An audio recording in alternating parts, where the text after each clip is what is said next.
بسم اللہ الرحمن الرحیم۔ السلام علیکم ناظرین اکرام، آج ہم بات کرنے جا رہے ہیں جاوید اقبال کے بارے میں، جو کہ لاہور کا رہنے والا تھا اور جس نے 100 بچوں کا قتل کیا۔ ویڈیو میں آگے بڑھنے سے پہلے آپ لوگوں سے التماس ہے کہ اگر چینل پر نئے ہیں تو چینل کو سبسکرائب کر لیں اور بیل آئیکن کے بٹن کو پریس کریں تاکہ ہماری آنے والی ہر نئی ویڈیوز کا نوٹیفیکیشن آپ تک پہنچتا رہے۔ ناظرین اکرام، جب جاوید اقبال نے روزنامہ جنگ کے دفتر میں خود کو سرنڈر کیا، وہ 31 دسمبر 1999 کی رات تھی۔ اس نے بہت ہی سوچ سمجھ کر وہ رات چنی، کیونکہ 1 جنوری کو نئی صدی کے پہلے دن ساری دنیا کے اخباروں میں 20ویں صدی کا سب سے بڑا سیریل کلر کی ہیڈ لائنز لگیں، اور جاوید اقبال نے ایک رات میں اپنے آپ کو ثابت کر دیا۔ یہ نفسیاتی معالج ڈاکٹر خالد سہیل کی رائے ہے، جنہیں دسمبر 1999 میں 100 بچوں کے قتل کے دعویٰ کرنے والے جاوید اقبال کا جیل کی کوٹری میں نفسیاتی معائنہ کرنے کا موقع ملا تھا۔ ڈاکٹر خالد نے جاوید اقبال کی گرفتاری کے بعد اس سے کئی ملاقاتیں کی اور اس کی ذہنی حالت اور اس کے صفاقانہ اقدام کی وجوہات سے متعلق 2 کتابیں بھی تحریر کی۔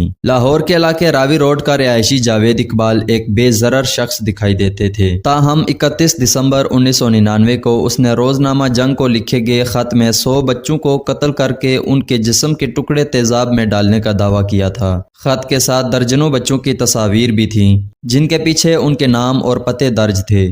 جاوید اقبال سے تفتیش کرنے والے سابق ڈی ایس پی پولیس مسعود عزیز خان کے مطابق جاوید اقبال نے ڈی آئی جی لاہور کو ایک خط لکھا تھا، جسے انہوں نے SPICA کو بھیجا اور معاملے کی تحقیقات کا کہا۔ مسعود عزیز کا کہنا تھا کہ پولیس نے تحقیق کے بعد اپنی رپورٹ سپرنٹینڈنٹ پولیس SP کو بھیجی، جس میں جاوید اقبال کو ایک نارمل شخص قرار دیا گیا تھا۔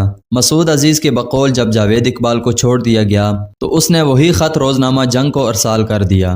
روزنامہ جنگ کے اس وقت کے ایڈیٹر کرائمز جمیل چشتی نے وائس آف امریکہ کو بتایا کہ جاوید اقبال کی طرف سے ملنے والا لفافہ وزنی تھا۔ جب انہوں نے اسے کھولا تو اس میں خط کے ساتھ 75 بچوں کی تصویریں تھیں۔ خط لکھنے والے شخص نے اقرار کیا تھا کہ اس نے 100 بچوں کو تیزاب میں ڈال کر مار دیا ہے۔ جمیل چشتی کے مطابق خط ملنے کے بعد وہ اس میں درج پتے 13B راوی روڈ پہنچے۔ یہ ایک تنگ گلی میں چھوٹا سا گھر تھا۔ وہ دیوار پھلانگ کر جاوید اقبال کے گھر میں داخل ہوئے، جہاں 2 بڑی بڑی بوریاں پڑی ہوئی تھیں، جن پر لکھا تھا 100 بچوں کے کپڑے اور 100 جوتے۔ انہوں نے بتایا کہ جاوید اقبال کے خط میں لکھا تھا کہ اگر آپ سٹور کے اندر جائیں تو وہاں آپ کو ڈرم میں بچوں کے جسم کے اعضاء ملیں گے۔ جمیل چشتی کے بقول جب انہوں نے ایک ڈرم کا ڈھکن اٹھایا تو اس کے ہاتھ جل گئے اور اس سے تعفن اٹھنے لگا۔ روزنامہ جنگ کے مطابق ایڈیٹر کرائمز نے بتایا کہ اگلے روز ان کی اخبار میں چھپنے کے بعد پولیس سرگرم ہو گئی اور انہیں پتہ چلا کہ پولیس نے جاوید اقبال کے تمام رشتہ داروں کو حراست میں لے لیا ہے۔ جاوید اقبال نے بچوں کے لیے بے شمار کپڑے خرید کر گھر میں رکھے ہوئے تھے۔ وہ بچوں کو گھر لاتا، انہیں ٹی وی کے سامنے بٹھا دیتا، اور جب بچے ٹی وی دیکھنے میں مشغول ہو جاتے تو وہ انہیں بہلا پھسلا کر دوسرے کپڑے پہننے کا کہتا، انہیں کھانا کھلاتا اور ان سے زیادتی بھی کرتا۔ مسعود عزیز نے بتایا کہ جب بچے ٹی وی دیکھنے میں مصروف ہوتے تو وہ ان کے پیچھے بیٹھ جاتا اور زنجیر کی مدد سے ان کا گلا گھونٹ دیتا۔ ایک بار جاوید اقبال مالش کا کام کرنے والے 2 بچوں کو گھر لایا اور ان کے ساتھ جب اس نے زیادتی کی تو دونوں نوجوان اسے شدید زخمی کر کے فرار ہو گئے۔ بعد ازاں جاوید اقبال کئی ماہ تک لاہور کے جنرل ہسپتال میں زیر علاج رہا۔ جاوید اقبال کے زخمی ہونے کا اس کی ماں کو شدید صدمہ پہنچا، جو اپنے دوسرے بیٹے کے گھر غازی آباد میں رہتی تھی، اور وہ اسی صدمے میں دم توڑ گئی۔ ماں کی موت کے بعد جاوید اقبال نے فیصلہ کر لیا تھا کہ وہ اپنی ماں کے موت کا بدلہ 100 بچوں کے ماؤں کو رلا کر لے گا۔ لاہور کے کوٹ لکھپت جیل میں جاوید اقبال کا ذہنی معائنہ کرنے والے ڈاکٹر خالد سہیل کہتے ہیں کہ ماں کی موت کے بعد جاوید اقبال نے یہ عہد کر لیا تھا کہ اس نے اب مرنا تو ہے، لہٰذا مرنے سے پہلے وہ ایسا کام کرنا چاہتا ہے کہ جس کے بعد اس کا نام تاریخ کی کتابوں میں رہے۔ 100 بچوں کے قتل کا دعوے دار جاوید اقبال روزنامہ جنگ کو خط لکھنے اور پولیس کی حرکت میں آنے کے بعد غائب ہو گیا، اور پولیس کے جگہ جگہ چھاپوں کے باوجود اسے گرفتار نہ کیا جا سکا۔ تحقیقات کے مطابق جاوید اقبال کی بہن نے ملزم کے پاس 10-10 ہزار کے 3 ڈیفنس سرٹیفکیٹ کی موجودگی کا انکشاف کیا تھا، جنہیں وہ کیش کرانے متعلقہ بینک کے کسی بھی شاخ میں جا سکتا تھا۔ تھا، لہٰذا مسعود عزیز کے بقول اس بینک کے تمام شاخوں کو مطلع کر دیا گیا کہ اگر Javed Iqbal defence certificate cash کرانے آئے تو پولیس کو مطلع کیا جائے۔ جب جاوید اقبال کے پاس پیسے ختم ہوئے تو وہ 3 بچوں کے ہمراہ جیلم کے علاقے سرائے عالمگیر میں قائم بینک برانچ میں ڈیفنس سرٹیفکیٹ کیش کرانے پہنچا اور اس نے اپنے ساتھی ساجد کو کیش کرانے بینک میں بھیجا۔ پولیس کی کارروائی میں ساجد گرفتار ہو گیا،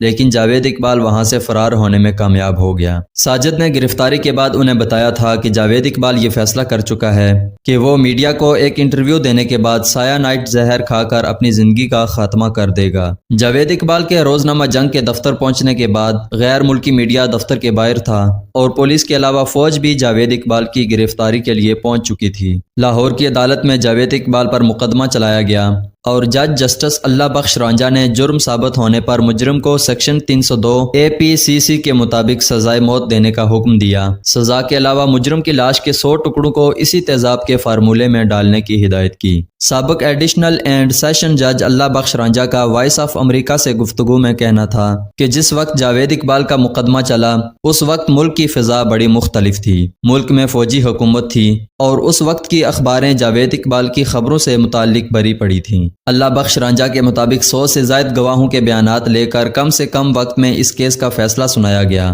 لیکن فیصلے کے وقت جاوید اقبال کو فیصلہ سن کر بھی کوئی پشیمانی نہیں تھی۔ صحافی جمیل چشتی کے مطابق جس وقت عدالت نے فیصلہ سنایا تو اس وقت وہ کمرہ عدالت میں موجود تھے اور انہوں نے جاوید اقبال کا چہرہ دیکھا جس میں خوف کے بجائے اطمینان تھا۔ جمیل چشتی کا کہنا تھا کہ فیصلہ سننے کے بعد جاوید اقبال ان کے پاس سے گزرا اور انہیں گلے ملا اور کہا کہ میں آپ کا بہت بہت مشکور ہوں۔ ڈاکٹر سہیل خالد کا کہنا تھا کہ جب جاوید اقبال کو سزائے موت ہو گئی اور وہ اس سے جیل میں ملے اور جن چیزوں نے انہیں حیران کیا، پہلی بات تو یہ ہے کہ جاوید اقبال زمین پر گدے پر بیٹھا تھا اور اس کے ہاتھ میں سبز رنگ کی تسبیح تھی۔ عدالت سے موت کی سزا پانے کے بعد جاوید اقبال اپنے ساتھی ساجد کے ہمراہ علیحدہ علیحدہ کوٹریوں میں لاہور کی کوٹ لکھپت جیل میں قید تھا، لیکن ایک دن دونوں کو پر اسرار موت واقع ہو گئی۔ جمیل چشتی کا جاوید اقبال اور ساجد کی موت پر کہنا تھا کہ پولیس نے انہیں بتایا کہ دونوں نے اوپر اوڑھنے والی چادریں جنگلے سے باندھ کر اپنی زندگیاں ختم کر لیں، جو کہ ان کے بقول ممکن ہی نہیں ہے۔ ڈاکٹر سہیل کے مطابق جاوید اقبال کی ذہنی حالت ایسی نہیں تھی کہ وہ خودکشی کرتا۔